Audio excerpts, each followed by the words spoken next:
MOC family, I pray that you're doing well in this situation.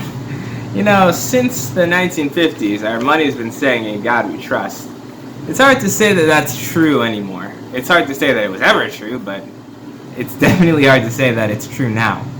Now you're seeing a lot of people saying that we should put more trust in government or money or even individuals than we should be putting in God. A couple of people say that we should be putting some faith in God for things, but even them are being mocked for implying such.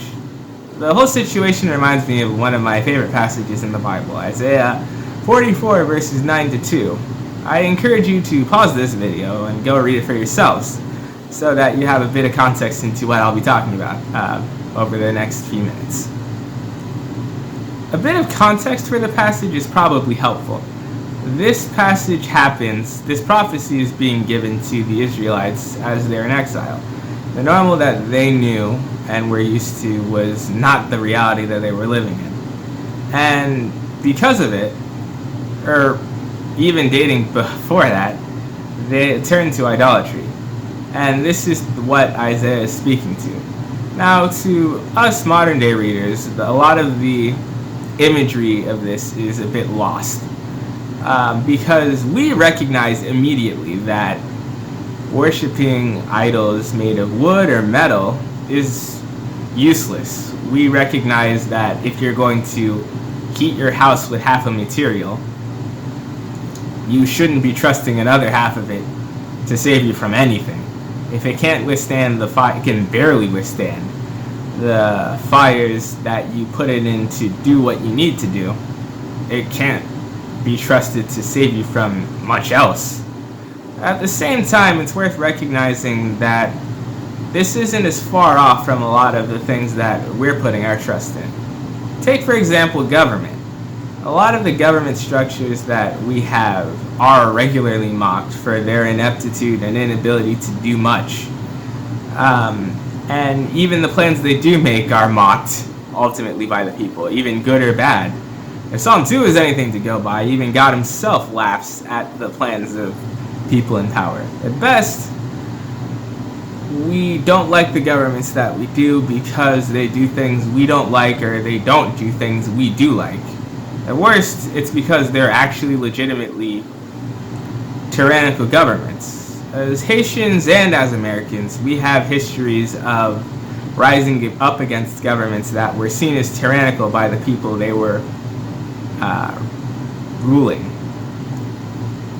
This kind of thing happens throughout history, even as recently as late last year, where protesters in Hong Kong were protesting against their tyrannical government of the Chinese Communist Party. So we know not to trust government. In the way of money, too much trust in money leads to the desire to do terrible things in the way of gaining money. And if a lot of the stuff that we know to be true now is true, trust in money is very fickle. Unfortunately, it also leads to a lot of terrible exploitation of people who don't have money. This happens no matter what kind of economic system or government system you want to look at. As for people, well, we know that we ourselves aren't perfect. We know a lot of the people that we have to interact with aren't perfect. In fact, every single person we have to interact with isn't perfect. As the scripture tells us, there is no one who is righteous. No, not one. God had something different in place for his people. We see in the way of government that he was the one who set himself in order to be in power.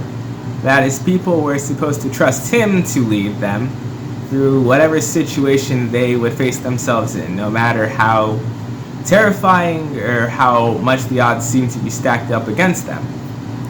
We see in the way of money that they were supposed to trust him to provide for all their needs and give of the overflow of what it is that they had. We see in the way of trusting people that ultimately in trusting God, you leads you to see that no matter what happens, God is in control. Israel seemed to have forgotten this. You read what happened, you see that they successively lost trust in God, and they tried to place their trust in various different government systems, from the judges to kings. In the way of money, we see that a lot of their not trusting God, it seemed to cause a lack of care for those who didn't have money, that those who weren't as well off as them weren't treated as well as they should have been.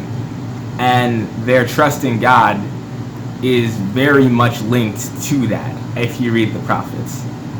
In the way of trusting themselves, well, the fact that they're in idolatry might be a sign of that in and of itself, in that they were willing to put their trust in something that wasn't so clearly and obviously worthy of praise that there was no choice but for them to worship it, as we know to be true of God. So, in the passage, God says that the Israelites ought to return to them. For many of you, putting trust in God in situations where things seem hard is a return to trusting in God. Where, for whatever reason, you may have felt that maybe you can't trust God for this situation, I encourage you to trust Him in whatever situation you may find Him. If you don't trust God, I pray that you are able to see that God is so amazing and worthy of our trust, that He deserves all of it. So, ultimately, the question is, do you trust in God?